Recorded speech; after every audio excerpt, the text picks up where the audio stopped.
जितना माहौल अनुपमा के सीरियल में गर्मी का है, इतना ही मेरा भी है यहाँ पे, क्योंकि लाइट नहीं है और इमरजेंसी लाइट के नीचे रिकॉर्ड हो रहा है। कहानी को फोकस करते हैं, क्योंकि एपिसोड के एंड आज भी नहीं दिखाया गया। मतलब अनुपमा वालों की स्टेटस ही देखो, सस्पेंस नहीं दिखाएंगे हम, क्योंकि सस्पेंस में बहुत बड़ा तमाशा जो होने वाला है। अनुज की शादी, ऊपर से वंदा ने सारे परिवार की टिकट करवा दिए शादी के दूसरे दिन के बाद की। और वहां अनुपमा का कंपटीशन, आद्या का अनुपमा की तरफ थोड़ा सा अट्रैक्ट होना, श्रुति की शादी में बहुत बड़ा भंबलास्ट तमाशा होने वाला है। खैर चलो कहानी को आगे बढ़ाते हैं। कहानी उस नमक छटकने से होगी। बोला क्या बना रही हो तुम अनुपमा? बोला मैं ऊंधियो बना रही हूँ, ऊंधियो। ये गुजराती की सबसे फेमस डिश है, इंडिया की सबसे फेमस डिश है, इसे ऊंधियो। व्हाट इज ऊंधियो? फिर वो लड़की बोली वाह ऊंधियो में क्या क्या डलता है? बोला सारी वेजिटेबल सब्जी डलती है। बोला सब सब्जी तो यहाँ पे अवेलेबल नहीं है। बोला जो है मैंने उससे काम चला लिया, गाजर से, बैगन से, इससे उससे मैं बना रही हूँ। फिर जजेस ने बोला इस बेस्ट, चलो चलो चलो बनाओ बनाओ। सबकी डिश देख के वहां पे टाइमिंग 1 2 3 4 ऐसे टाइम गिन रहे थे और अनुपमा बनाती जा रही थी। सब कुछ रेडी हो गया। बोला time out time out time out. एक एक करके सबसे डी सही, रिजेक्ट रिजेक्ट, पास पास पास। 4 लोगों को पास कर दिया, बाकी सब रिजेक्ट। फिर अनुपमा का नंबर आया, डिश खाई। सोचा था कि आप कुछ अच्छा बनाओगे, पर आपने बहुत अच्छा बनाया। I am impress, you select. और फिर बुड्ढा भी ठीक है चले, एक है ओके, आप आ सकते हैं। मतलब जब मजबूरी में उसको हाँ बोलना पड़ा, क्योंकि डिश वाकई अनुपमा की थी। फिर 5 टॉप 5 सिलेक्ट हो गए। अनुपमा खुशी के मारे वहां से गई, अनुपमा गाना बजाते हुए। फिर रेस्टोरेंट पहुंची। रेस्टोरेंट में वैसे ही श्रुति, अनुज और यशपाल बैठे हुए थे और बाकी उसको सारी डिशें सर्व हो रही थी। कौन सी डिश रखनी है कौन सी नहीं रखनी, मेन्यू डिसाइड हो रहा था। श्रुति सारा मेन्यू टेस्ट कर रही थी वहां। अनुज वेट कर रहा था कि अनुपमा का क्या रिजल्ट आएगा, क्या रिजल्ट आएगा। अनुपमा यशदीप ने बोला मुझे कॉल करना है, क्योंकि यशदीप को चिंता थी वहां पे क्या हो रहा है। अनुपमा को कॉल करने गया, उससे पहले अनुपमा आ गई।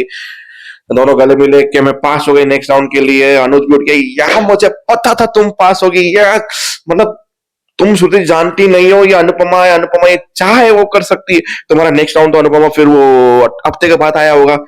Perfect, congratulation. बोला तुम इतने एक्साइटेड हो रहे हो अनुज, मानना पड़ेगा कि आप स्टार बन गई, टीवी पे आ गई है।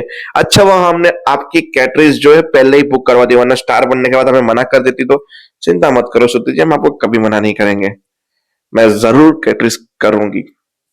तो कल का मेन्यू मैंने यशपाल दी को बता दिया है, क्या क्या करना है, कैसे कैसे, ये डी से रहेगी, ये इस तरह से रहेगा, सब कुछ आपको करना है।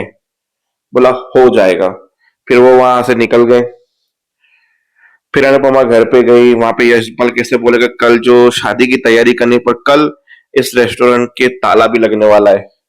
लोग कल की तैयारी कर रहे हैं, पर मैं कल रेस्टोरेंट पे ताला लगाऊंगा, कैसे बताऊं। फिर अनुपमा बोला आप घर जाइए, थक गए होंगे, रेस्ट कीजिए। बोला नहीं, वहां पे तो बाबूजी से मिलने जाती थी, असली घर तो मेरा यही है। और कल इतनी बड़ी लिस्ट है तो उसकी तैयारी भी करनी है, ये करना है वो करना है, बहुत कुछ काम है कल के लिए मेरे पास, तो बस वही करना है बैठ के। फिर वहां पे शाह हाउस में बच्चे घर घर का खाना बनाने की ऐसी कुछ रेसिपी का रसोई रसोई खेल रहे थे, सब लोग सपोर्ट कर रहे थे। वहां बापूजी भी सोच रहे थे अनुपमा कंपटीशन में गई होगी, क्या होगा। फिर वरना जाके बोलता है कि तुम अंश लड़कियों वाला गेम क्यों खेल रही हो, रसोई रसोई खेलना लड़कियों का काम होता है, लड़कों का नहीं। बा ने बोला हाँ, क्योंकि लड़कियां खाना बनाती है, लड़के खाना नहीं बनाते हैं। फिर बाबूजी ने बोला ऐसा क्यों, क्यों लड़कियां खाना बनाती है लड़के नहीं बना सकते? लड़कों को खाना बनाना सीखना चाहिए, क्योंकि लड़के ज्यादातर होटलों में शेफ्स होते हैं, मतलब ये खाना बनाने वाले होते हैं। और तुम्हारी दादी को खाना बनाना आता है इसलिए वो टीवी पे है। इसलिए खाना बनाना दादी से जरूर सीखना, कि जीवन में आना सब कुछ चाहिए, ताकि किसी की गरज ना सहन करनी पड़े। और ये मत सोचना कि औरतें ही खाना बनाती है। अगर औरतें काम कर सकती है, बाहर जाके बिजनेस कर सकती है, तो मर्द भी खाना बना सकते हैं, केवल बिजनेस नहीं कर सकते। लंबा चौड़ा उस चीज पे भाषण हुआ। फिर घर पे बनाई हुई आइसक्रीम परोसी गई सारे बच्चों को, सब लोगों को। जहां डिम्पी को बोला किंजल लगे तुम भी आइसक्रीम खाओ। बोला खिला खिला ठंडी आइसक्रीम। बा ने बोला थोड़ा दिमाग गर्म से ठंडा हो। फिर पाकी को आइसक्रीम पड़ोसी, जब बोला हाँ, कुछ लोग तो ठंड और गर्म दोनों के लायक नहीं होते। बात शुरू हो गई, तुझे किसने बोला? इतने में वनराज आया, बोला सब शांत हो जाओ, मैं कुछ कहना चाहता हूँ। जब उसे एक आइसक्रीम परोसी की, बोला रुक जाओ किजल, मैं सोच रहा हूँ कि मैं हम लोग सब इंडिया वापस चलेंगे। बोला कल तो अनुज की वो है, संगीत है। बोला हाँ हाँ बात मुझे पता है, कल संगीत है, मैं टिकट उसके बाद की करवा रहा हूँ। I hope. बोला ठीक है फिर, जैसा तुम्हें ठीक लगे। तो वनराज अब सबकी टिकट्स करवा रहा है इंडिया जाने की, क्योंकि यहाँ पे रह के कुछ और तमाशा ना हो, इसलिए मुझे ऐसा लगता है कि हमें इंडिया वापस जाना चाहिए। वरना यहाँ पे रह के हर किसी की जबान कैंची की तरह चलने लगी है। इन थोक ताना भी मार दिया।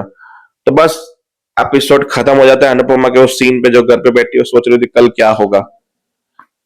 तो दिखा भी देते कल क्या होगा।